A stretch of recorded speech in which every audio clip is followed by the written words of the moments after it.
আসসালামু আলাইকুম, স্বাগতম জানাচ্ছি বিবিসি নিউজ আন্তর্জাতিক সংবাদে। শুরুতেই সংবাদ শিরোনাম, এরপর বিস্তারিত। ইরানে হামলা করলে ইরাক ফাঁদে পড়তে পারেন ট্রাম্প। হঠাৎ ইসরায়েলে এলো ডজন খানেক মার্কিন যুদ্ধবিমান।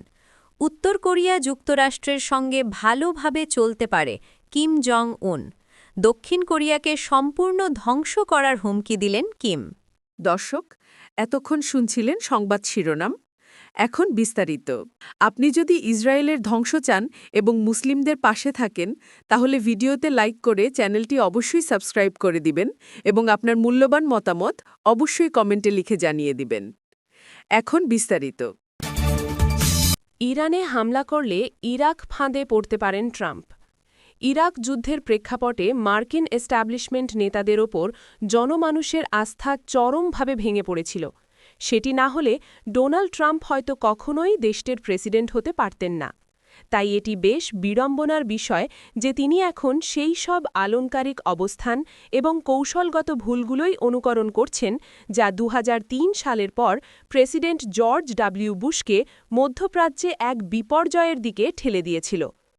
খবর অনুযায়ী ইরানে হামলা চালানো হবে কিনা সে বিষয়ে ট্রাম্প এখনও কোনো চূড়ান্ত সিদ্ধান্ত নেননি, কিন্তু বর্তমানে ওই অঞ্চলে তার বিশাল নৌ এবং বিমান বাহিনীর উপস্থিতি প্রেসিডেন্ট সাদ্দাম হুসেনকে উৎখাত করা ইরাক আক্রমণের পর থেকে সবথেকে বড় সামরিক সমাবেশ।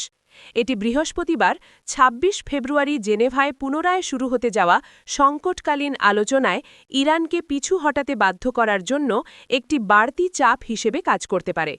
কিন্তু বিশাল কোনো কূটনৈতিক সাফল্য ছাড়া এক রাউন্ড গুলি না চালিয়েই এমন এক বিশাল বাহিনীকে দেশে ফিরিয়ে আনা ট্রাম্পের মর্যাদাকে ক্ষুণ্ণ করবে। ট্রাম্প প্রশাসন গড়ে উঠেছিল মাগা তথা আমেরিকাকে আবার সেরা করার আন্দোলনের ওপর ভিত্তি করে, যাদের বিদেশি যুদ্ধে জড়ানোর প্রতি এক ধরনের চরম অনীহা আছে। সম্ভবত এ কারণেই তারা যে যুদ্ধের হুমকি দিচ্ছে তার পক্ষে এখন পর্যন্ত কোনো সুসংহত যুক্তি তুলে ধরতে পারেনি। হঠাৎ ইসরায়েলে এলো ডজন খানেক মার্কিন যুদ্ধবিমান। মধ্যপ্রাচ্যে ইরানের সঙ্গে বাড়তে থাকা উত্তেজনার মধ্যেই ইসরায়েলে নতুন করে যুদ্ধবিমান মোতায়েন করেছে যুক্তরাষ্ট্র। ইহুদিবাদী ভূখণ্ডটির দক্ষিণাঞ্চলের ওভদায় বিমান ঘাঁটিতে এগুলো অবস্থান করছে বলে বৃহস্পতিবার ২৬ ফেব্রুয়ারি চীনের একটি স্যাটেলাইট কোম্পানির প্রকাশ করা স্যাটেলাইট ছবিতে দেখা গেছে। চীনা গোয়েন্দা প্রতিষ্ঠান মাইজার ভিশন প্রকাশিত ছবিতে দেখা গেছে ইসরায়েলের ওভদা বিমান ঘাঁটিতে অবতরণ করেছে যুক্তরাষ্ট্রের ১১টি অত্যাধুনিক F-২২ স্টেলথ যুদ্ধবিমান। এছাড়া একটি এয়ার ডিফেন্স সিস্টেম বা আকাশ প্রতিরক্ষা ব্যবস্থাও সেখানে মোতায়েন করা হয়েছে। এর আগে বুধবার ইসরায়েলি সংবাদমাধ্যম জেরুজালেম পোস্টও ডজনখানেক মার্কিন যুদ্ধবিমান মোতায়েনের খবর দিয়েছিল। F-২২ যুদ্ধবিমানকে বর্তমান বিশ্বের সবচেয়ে রহস্যময় এবং ভয়ঙ্কর যুদ্ধবিমান হিসাবে বিবেচনা করা হয়। এর প্রধান শক্তি হল এটি রাডারকে পুরোপুরি ফাঁকি দিয়ে শত্রুর সীমানায় ঢুকে নিখুঁত হামলা চালাতে সক্ষম। প্রযুক্তির গোপনীয়তা রক্ষার জন্য যুক্তরাষ্ট্র এই বিমানটি এমনকি তাদের সবচেয়ে ঘনিষ্ঠ মিত্রদের কাছেও বিক্রি করে না। ক্ষিপ্রতা এবং ইলেকট্রনিক যুদ্ধে পারদর্শী এই স্টেলথ বিমানগুলোর ইসরায়েলে পৌঁছনো মানে হল তেহরানের প্রতিরক্ষা দেওয়াল মুহূর্তেই গুড়িয়ে দেওয়ার সক্ষমতা এখন ইসরায়েলি বাহিনীর হাতের নাগালে। উত্তর কোরিয়া যুক্তরাষ্ট্রের সঙ্গে ভালোভাবে চলতে পারে কিম জং উন। কিম জং উন বলেছেন তার দেশের পারমাণবিক অস্ত্র এবং তাদের কার্যক্ষমতার পরিধি বাড়ানোর ইচ্ছা রয়েছে। তিনি যুক্তরাষ্ট্রকে তার দেশের পারমাণবিক শক্তিকে সম্মান জানাতে আহ্বান জানিয়েছেন, যা একটি বিরল বার্তা হিসেবে বিবেচিত হচ্ছে। কিম আরও বলেন, যুক্তরাষ্ট্র এবং উত্তর কোরিয়া ভালোভাবে চলতে পারে, তবে এটি শুধুমাত্র তখনই সম্ভব যদি যুক্তরাষ্ট্র উত্তর কোরিয়ার পারমাণবিক অস্ত্রকে গ্রহণ করে এবং তাদের অস্তিত্ব মেনে নেয়। পিয়ংইয়ংয়ে অনুষ্ঠিত একটি ৫ বারের পার্টি কংগ্রেসে এই মন্তব্য করেন কিম, যা ট্রাম্পের আগামী এপ্রিল মাসে চীনে সফরের আগে যুক্তরাষ্ট্রের সাথে আলোচনা শুরু করার আশাবাদের জন্ম দিয়েছে। তবে কিম দক্ষিণ কোরিয়ার সাথে কোনো কূটনৈতিক সম্পর্কের আশাবাদী হওয়ার পরিবর্তে তাদের সর্বাধিক শত্রু হিসেবে উল্লেখ করেছেন।